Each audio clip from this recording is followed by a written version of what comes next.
Meus amigos, família. Quem não tem? Quem não tem algum tipo de ligação com a família? Quem não tem algum tipo de, se não conflito, mas emoções a serem trabalhadas com a própria família?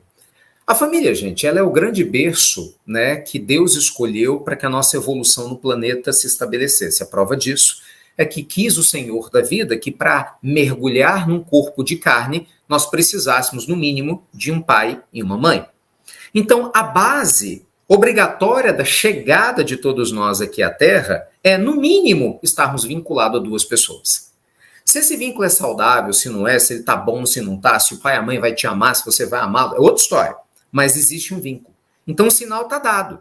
O sinal está dado. Não há evolução unilateralmente. Quando o próprio Criador, né, no meio de toda a sua sabedoria, ele diz que nós precisamos uns dos outros para estar aqui na Terra, isso já mostra a importância da família.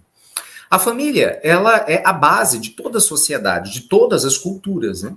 E nós sabemos muito bem que boa parte dos problemas humanos se dá exatamente no seio familiar. Bem, sintetizando, né, o que a gente aprende com a espiritualidade superior nos evangelhos, quem está na nossa família? Quando nós reencarnamos, existe um planejamento prévio, eu já expliquei isso aqui algumas vezes. Quanto mais evoluído é o espírito, mais ele participa ativamente desse planejamento, quanto mais ligado à matéria ele é, menos ele participa disso. Mas há um planejamento. Ninguém vem à Terra do nada, por acaso está jogado aqui às traças. Você pode ter certeza disso. Então, nesse planejamento, existem as conexões. Onde você vai reencarnar? Quem serão seus pais? Você vai ter irmãos? Não vai ter irmãos? Você vai ser filho adotivo? Não vai? Você vai chegar por tabela na família? Entendeu? Você vai reencarnar doente, sem doença, seu corpo vai ser saudável, não vai? Você vai reencarnar com predisposição a desenvolver uma doença com 40 anos, com 30? Você vai trazer enfermidades da vida anterior que estão guardadas no teu perispírito, tem que ser expelidas? Então, no novo corpo que vai ser constituído, inclusive é procurado o DNA adequado para isso. Gente, é coisa muito mais sofisticada do que parece, né? Simplesmente quando a gente vê que a mulher está grávida e deu à luz. Não, tem toda uma história profunda por trás disso. Né? Então a gente não pode ignorar os laços familiares. Nós temos os laços consanguíneos, que são os laços, né, que a matéria estabelece, correto? Mas os laços mais importantes são os laços espirituais. São aqueles que a afinidade estabelece. Então, muitas vezes, dentro dos laços consanguíneos, nós temos laços de afinidade espiritual. Como assim, Ricardo? Dentro da sua família, que é o laço consanguíneo, você pode ter gente que você gosta. Fala, eu amo meu pai, amo minha mãe, adoro meus irmãos, nossa, eu amo meus primos, né? Então, olha que gostoso isso. Você tem, ao mesmo tempo, a família e você tem a afinidade. Só que a gente sabe que não é assim em todo lugar, né? Para não dizer quase, praticamente em todos os lugares, nem sempre é assim. A gente tem na família muitas pessoas que a gente vai aprendendo a amar pelo vínculo que a família estabelece, mas que a gente tem dificuldade. Aquele tio complicado, aquele irmão que nunca se deu bem com você, o pai que você não vai com a cara dele, teu pai, mas você não vai com a cara dele, a sua mãe, você tem problema de relacionamento com a sua mãe.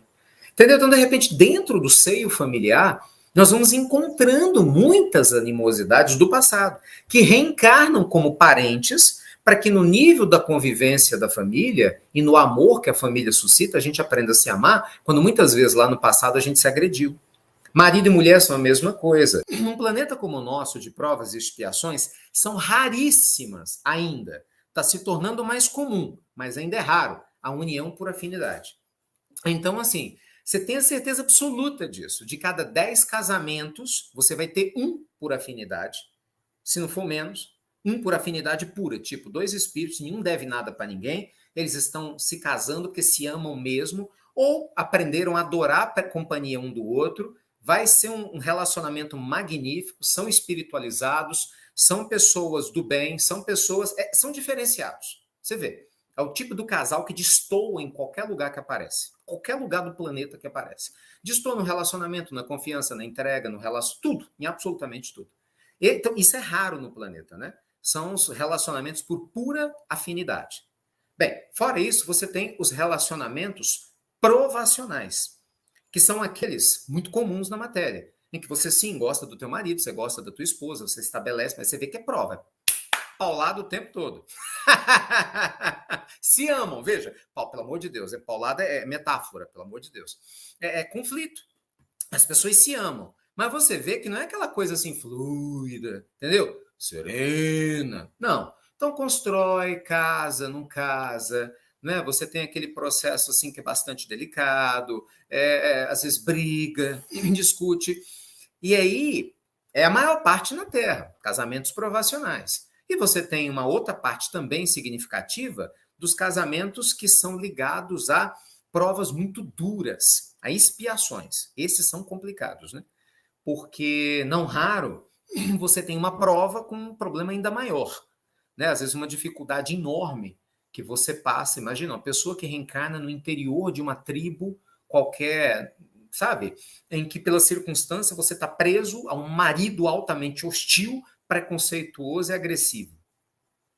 Complicado isso. Por que será? Não sei, mas tem um motivo. Ou vice-versa. Não raro, essa mulher hoje foi um homem lá atrás que fez coisas horríveis e retorna como mulher no mesmo lugar para experimentar aquilo que ele, enquanto era homem, fez a outra experimentar. Então, assim, a gente tem diversos modelos. Gente, eu estou dando aqui, assim, pinceladas muito genéricas, viu? Pelo amor de Deus. Não queiram generalizar absolutamente nada. Absolutamente nada. Aqui são só percepções. Isso aqui a gente tem que estudar a fundo. Cada caso é um caso. Obviamente, entre um ponto e outro, você tem inúmeras possibilidades. Estou falando de questões extremas.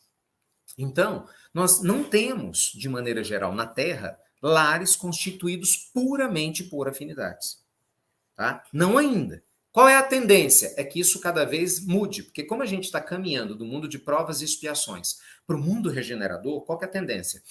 Os novos espíritos que estão reencarnando na Terra, que naturalmente vão formar as novas famílias, já são espíritos mais nobres, são espíritos mais moderados, são espíritos com coração mais generosos, são espíritos com corações mais bondosos. Então é claro que isso vai fazendo com que o caldo familiar do planeta vá se tornando cada vez mais evoluído. Né? Não precisa ser espírito puro para ter uma família perfeita, não se trata disso. Mas se você tem um espírito de boa vontade, né, várias pessoas juntos, mesmo que tenha conflito, mas é um conflito que nunca vai descambar para violência, entendeu? É um conflito que nunca vai ficar xingando o outro, Belém, Belém, nunca mais tudo de bem, ficar 10 anos sem se falar. Não, sabe? Porque as pessoas, como têm um mínimo de maturidade, elas sabem conversar, então elas respeitam umas às outras. Elas não fogem umas das outras. Elas não são agressivas com o outro. Elas vão se entendendo. Então, é um outro processo. Então, a tendência é que cada vez mais a gente tenha casamentos por afinidade, construções de famílias por afinidade. E, consequentemente, no mundo de regeneração, isso é algo muito estabelecido. E no mundo superior, então, nem se fala, né? É outro departamento mesmo.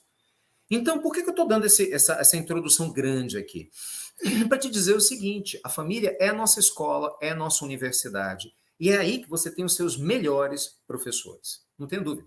E nem sempre você vai ter a família espiritual na família física. É ou não é? Às vezes, a sua família espiritual são seus amigos. Muitas vezes, aqueles que vão te dar sustentação emocional, moral, sabe? Na hora que as coisas estão difíceis, são aquelas pessoas que não vão te abandonar, são seus amigos. De repente, você não vai achar na família consanguínea o apoio, o amor, o carinho que você vai achar num amigo, num companheiro de jornada espiritual. Entendeu? Por isso que a gente fala, quando eu digo a vocês, nós somos uma família. Literalmente isso é verdadeiro. Por quê? Quem não é da família, vem e vai embora. Né? Vem, participa do evangelho outro e vai embora. Quem vem e fica, por quê? Porque essa energia fala no teu coração. Isso é uma família espiritual. Olha que interessante. Esse é o conceito de família espiritual. Isso é uma afinidade. Veja, você não concorda comigo o tempo todo, eu não concordo com você o tempo todo, mas a gente se respeita.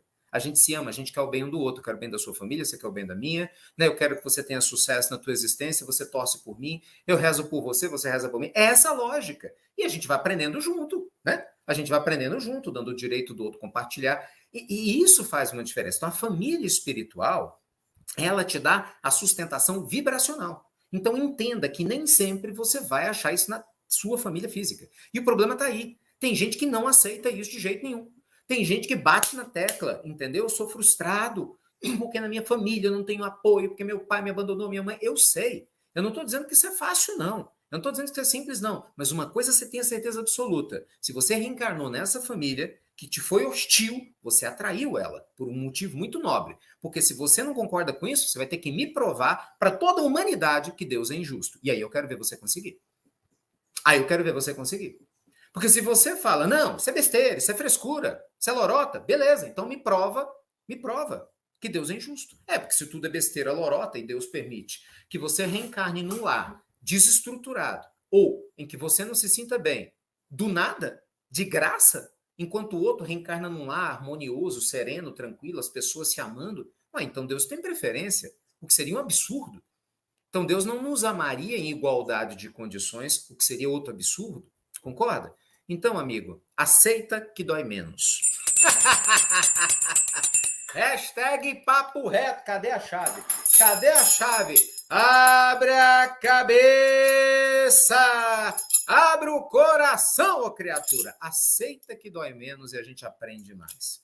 Na família, você vai ter excepcionais tribufus professores que vão te estimular a crescer muito. Entendeu? E faz parte do processo. E não espere ter apoio de todo mundo. Você não tem que ter apoio de todo mundo. Você tem que se apoiar. Gente, eu vou contar um negócio para vocês. Chico Xavier, vocês não pediram para eu sempre contar histórias do Chico? Então eu vou contar. Chico Xavier, ele não tinha apoio total da família dele. Veja, olha o gigante da alma de Chico Xavier. Entendeu? A família do Chico não entendia na plenitude. Entendeu? Boa parte de conflitos que ele enfrentou na vida vieram do seio familiar ou de pessoas muito próximas a ele. Né? O problema grave com seu sobrinho, Amaury Pena, o problema grave que depois se deu, né, com o afastamento do Valdo Vieira, pessoas muito próximas, que ele considerava filhos. O Valdo, inclusive, deixou isso muito claro, né? Havia sido um filho dele em uma existência anterior. Então, assim, quanto mais perto você está da pessoa, mais o pertardo dói. Quanto mais perto você está de alguém que você ama, mais o mínimo que o outro faça ou deixe de fazer, dói. E veja só você. E o Chico nunca vivia falando mal da família. Ele seguiu. Ajudou quem tinha que ajudar, compartilhou quem tinha que compartilhar. A maioria dos familiares do Chico não eram espíritas, não foram espíritas, porque o Chico era espírita, aliás, era até o oposto, né? Tem casos até engraçados, né? De parte da família que não gostava do espiritismo porque achava que sugavam do Chico. Quer dizer, o problema não era o espiritismo, obviamente, né? Era o ciúme que eles tinham, o desejo, não entenderam a missão do Chico. E eu vou te contar um negócio, não espere sua família te entender. Ainda mais se você realmente tiver um mínimo de evolução. Amigo, esquece isso. Esquece porque na história dos maiores mestres espirituais, família não foi o ponto central. O Buda, o pai do príncipe Siddhartha Gautama, né? O príncipe Shakyamuni original, o que o pai dele fez? Escondeu do Buda, que ainda não era Buda, a vida, por causa de uma profecia. Ou seja, ele era completamente contra a forma do filho de buscar a espiritualidade. O que aconteceu? Teve uma frustração gigantesca e largou tudo para lá com 29, 30 anos. E o resto é história. Fundou o budismo, que é essa magnífica religião, graças a Deus, no planeta Terra. Não é? Olha Jesus. Bora Jesus. Fala do Cristo. A família do Cristo, os irmãos de Jesus, não aceitavam Jesus sendo como ele era. Tinham dificuldade de aceitação da grandeza crística do Cristo. Era irmão dele. Agora, por sua vez, olha a afinidade. Jesus tinha um primo muito próximo, João Batista, 6 meses de diferença, né? Jesus e João Batista eram primos legítimos, assim, e tinham uma afinidade muito grande. Então é isso, olha, se para o Cristo é assim, para grandes seres é assim, você acha que para mim e para você vai ser diferente? Entendeu? Então para com essa história de achar que você tem que ter uma família perfeita e feliz aqui na Terra para você ser feliz. Ou que você tem que ter uma família que te apoie para você fazer as coisas que te cabe realizar. Não é assim que funciona não, meu filho. Acorda, tem nada disso não. Vai estudar a história do Cura Das, uma história maravilhosa, né? Jean Baptiste Maria Vianney, um dos grandes líderes espirituais que a Europa teve no século XIX, né? 18, 19.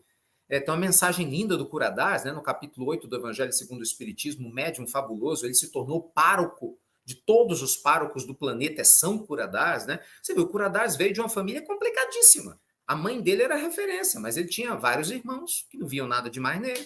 Problema com o pai, que não via nada demais nele. Olha aqui, ó. Quer outro? Aqui, ó. Francisco de Assis, o pai dele botou ele para fora de casa. O pai dele bateu nele. O pai dele prendeu ele numa corrente dentro de casa.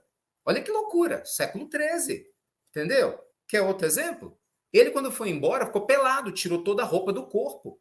Porque o pai falava, você vai fazer as coisas que você faz com o meu dinheiro. Ele, por isso não, tirou a roupa do corpo. Você está entendendo? Divaldo, com todo o respeito que ele sempre teve ao pai, ele nunca negou admiração, carinho pela mãe, mas deixou muito clara a dificuldade enorme que ele tinha de relacionamento com o pai. Irmãos, né? Nem todos com o mesmo nível de afinidade. E aí, Divaldo não deixou de ser o Divaldo, de fazer a obra que ele fez e, graças a Deus, continua fazendo. Então, assim, gente, às vezes a gente se esconde atrás da família, entendeu? A gente se esconde atrás da família para não fazer o que nos cabe fazer. Entenda de uma vez por todas, você está aqui na Terra para cumprir o teu papel. E dentre os papéis que te cabem e a mim, está o de ajudar a nossa família tanto quanto seja possível. Entendeu? Então você vai ajudar com oração, em alguns casos financeiramente, vai ajudar com amor, com afeto, com carinho. Às vezes não dá, por algum motivo, para você dar tudo o que você gostaria. Tudo bem, você continua ajudando à distância. Meu Deus, meu filho mexe com droga hoje, Ricardo, não sei o que é que eu faço. Nunca desista do seu filho. Continue orando, vibrando, sabe? Trabalhando, pedindo a Deus, porque a tua oração não é em vão. Você acha que é em vão, mas não é em vão. Meu filho é o traficante, ele é assassino, ele é bandido, meu filho está assaltando banco, está fazendo não sei o que. Peça a Deus por ele. Sabe? Continue vibrando, porque em algum momento, se não nessa existência em outra, o coração vai ser tocado. Porque ninguém é esquecido. Lembra-se da promessa de Jesus, meus amigos? Na parábola que ele nos conta da ovelha perdida, a ovelha se perde, em algum momento ela vai voltar. Então, uns têm a mãe difícil, eu estou vendo aqui, outros têm o pai, eu tenho os irmãos. É para a gente aprender a amar. Você tem que entender o seguinte, nós já fizemos uma maratona explicando isso, hein? Relações humanas, já fizemos uma maratona explicando isso. Depois eu vou fazer outra porque acho que o sistema merece, mas entenda de uma vez por todas. Eu sou eu, você é você, nós somos nós. Tem coisas que cabem a mim, você não tem nada a ver com isso. Responsabilidade é minha. Tem coisas que a responsabilidade é sua. Eu não tenho nada a ver com isso. E tem coisas que somos nós. Essa confusão que o povo faz, Jesus, que nós fazemos, é enorme. Porque aí eu não sei o que me cabe, eu acho que é você que tem que fazer por mim. Aí eu te cobro. Aí você acha que eu tenho que fazer as suas coisas, você me cobra. É uma imaturidade absurda. E aí aquilo que nós dois temos que fazer juntos, às vezes a gente larga para lá. Que loucura, né? Então entenda, tem coisas e tem problemas que não tem nada a ver com você. Por exemplo, não tem nada a ver, eu falo assim, a solução, você não é culpado. Meu marido bebe. Minha pergunta, você está fazendo ele beber? Você está levando ele para o bar? Você obriga ele a beber? Você está lá estimulando ele a beber? Não, Ricardo, você está doido? Ricardo, eu rezo, eu converso, eu peço. Ricardo, eu estou tentando ser uma esposa boa, positiva. Eu faço simpatia, eu pulo 3 pulinhos, jogo água benta, jogo fluidificada. Tem gente que não sabe mais o que faz. Sabe, eu tô lá, aguento tanta coisa, mas é minha família, Ricardo, eu não quero abandonar. A culpa não é tua que teu marido tá bebendo. Infelizmente, é uma pessoa imatura espiritualmente, que não tá dando conta de fazer escolhas melhores, não tá enxergando o todo. Mas se você o ama e o seu coração pede para você estar no lar, nunca desista dele. Seu coração não o ama? Graças a Deus. Se não amasse, era outra história. Mas o ama? Não desista. Meu filho é complicado. Às vezes não é o marido, às vezes a esposa, o problema é a esposa. Ah, mas o meu pai é terrível. Outro dia eu contei aqui a história de uma menina, né, de uma moça que mandou uma pergunta para mim na pílula noturna, cujo pai estava com inveja dela no trabalho. Eu reze pelo teu pai. Peça a Deus por ele. Você está entendendo? Então a gente se esquece disso. Gente, a responsabilidade é sua. Quando você desencarnar, o cara pálida, quando você voltar para a pátria espiritual e eu também, ninguém vai te perguntar assim, ei, e aí? O que né? Seu pai fez para você evoluir, fulano deveria ter feito e não fez. Não, vou perguntar assim, Ricardo, chega aqui, ô sujeito. Aqui, ó, você antes de reencarnar para essa existência, ó, aqui, ó o que você prometeu, ó o que nós te demos, ó teu plano kármico aqui, ó. Aqui, ó o corpo que a gente deu de acordo com as necessidades que você tinha. Aqui, ó, as pessoas que iam cruzar teu caminho, que cruzaram. Meu filho, tu falhou feio, hein? Ah, mas meu pai. O que você deveria ter feito e não fez? Ah, mas minha mãe. O que você deveria ter feito com essa dificuldade e não fez? Ah, mas meu marido. Minha esposa. O que cabia você fazer? E aí é que vem a vergonha, né? Porque você olha para trás e não tem pra onde correr mais, você não tem mais corpo, vai fugir para onde? Entendeu? E aí essa loucura, o que a gente vê de muitos amigos espirituais falando, pelo amor de Deus, vocês estão na Terra, aproveita essa existência. Quantas vezes eu vi isso? Vocês estão na Terra, aproveita, não faz as besteiras que eu fiz. Agora eu estou sem corpo, não consigo reencarnar agora, entendeu? E hoje eu colho a consequência. Eu estudei com vocês aqui, gente, o céu e o inferno, um monte de desencarne. Um monte de relato nessa linha. Espíritos que desencarnam e contam como que é chegar do lado de lá e cada um contando a sua história. E aqueles que são pessoas felizes lá, muitos tinham família difícil aqui na Terra. Muitos tinham dificuldade gigante aqui na Terra. Mas eles, pelo amor, por não perderem a fé, não desistiram. Olha que lindo isso. Não é um testemunho? Não é maravilhoso? Eu sempre gosto de citar a história de Santa Mônica, né? Da nossa querida Mônica, mãe de Santo Agostinho, que se tornou um baluarte, uma referência. Ela virou santa na igreja porque não desistiu do filho, porque ela não fez outra coisa. Então, assim, ela não era, foi uma santa, criou um milagre. Não, nada disso. O milagre dela foi atribuído pelo próprio Santo Agostinho, que disse, olha, eu devo a minha conversão e que eu me tornei a minha mãe. Tá lá, tá aqui, ó, no livro Confissões. Então você vê, pô, quase 30 anos, Santo Agostinho, bicho, era da pá virada. Então, assim, eu sei que não é fácil a convivência em família. Não é isso, gente? Eu sei, assim, que é muito mais gostoso você conviver com afinidade, é óbvio, para você, para mim, para todo mundo. Mas não vira as costas, não se sinta diminuído, sabe? Ou diminuída porque o teu lar é um problema. Calma, é aí que construções maravilhosas estão sendo feitas na sua alma. O que você não pode é deixar de viver. Porque muitas pessoas deixam de viver e se escondem atrás da família, porque não tem apoio. E aí o livre-arbítrio é teu. O livre-arbítrio é teu. Não é? Aí você está deixando de viver. Não adianta você chegar no mundo espiritual e falar, eu não cuidei, não fiz trabalho social porque as pessoas me atrapalhavam. Cara, se esforça um pouco mais e faça. Entendeu? Eu não mudei a minha vida porque eu não tive o apoio do meu marido. Um monte de esposa assim, né? Subserviente. Eu não mudei a minha vida porque minha esposa não me abençoou. Muito marido subserviente. Papai e mamãe não eram o papai e a mamãe que eu queria. Deus não me deu um papai e mamãe muito legal. Pronto, filho acomodado para danar, entendeu? Gente, para com isso.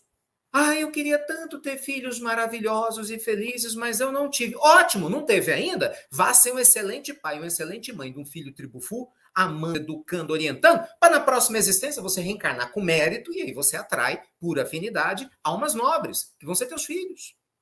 Pô, mas papai e mamãe são difíceis? Pronto, então o oposto agora. Seja um filho maravilhoso, uma filha sensacional. É difícil, mas é que dá o mérito, criatura. Ninguém vai melhorar na academia pegando peso leve, não. Ninguém melhora rendimento na corrida andando. Ninguém aprende idioma só falando o que quer. É difícil. É difícil é prédio grande. Para de reclamar. É lógico que é complicado. Essa é a ideia. O amor tá aí, ué. Não é? É você aprender, buscar, não desistir, busca autoconhecimento, tenta ajudar o outro, olha a distância, você reza por ele, leva o evangelho para tua casa. Não é? É aí que está o mérito. E Jesus fala isso, hein? Ó. Jesus fala isso, hein? O que Jesus fala? Se amardes aqueles que vos amam, que recompensa tereis?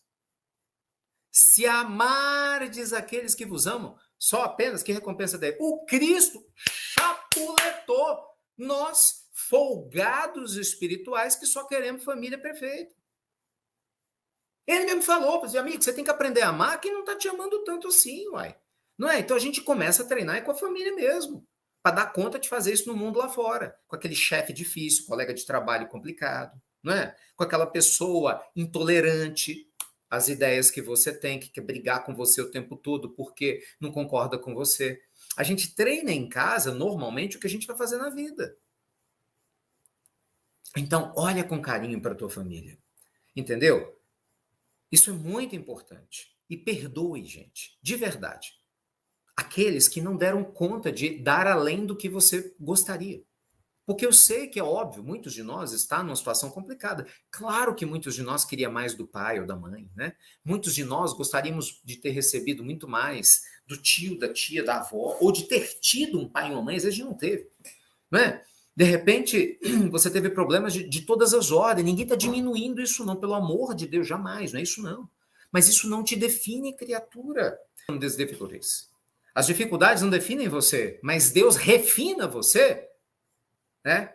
Através dessas dificuldades, né? Through these difficulties, através delas. Então, assim, os problemas vêm para burilar.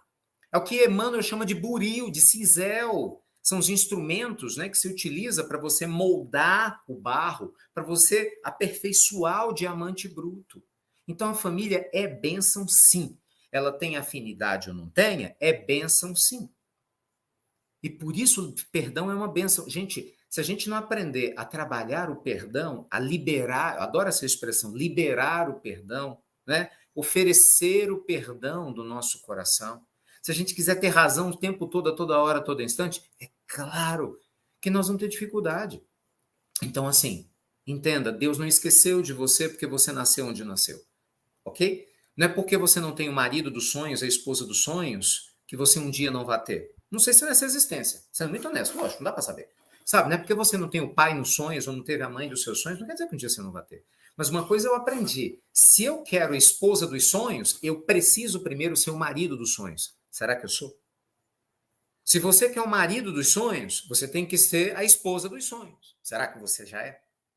Eu quero ter os pais dos sonhos. Pois é, mas será que eu sou o filho dos sonhos? De qualquer pai, de qualquer mãe. Entendeu? Então, assim, ao invés de que você cobrar o que você quer, você tem que se transformar na mudança para merecer. Sabe aquela história? Grande filósofo Mário Quintana eternizou essa expressão tão utilizada, né? Ao invés de você sair para catar borboletas, cultive um lindo jardim e essas borboletas virão até você. Eita, meus amigos! Profundo. De novo, de novo. Profundo.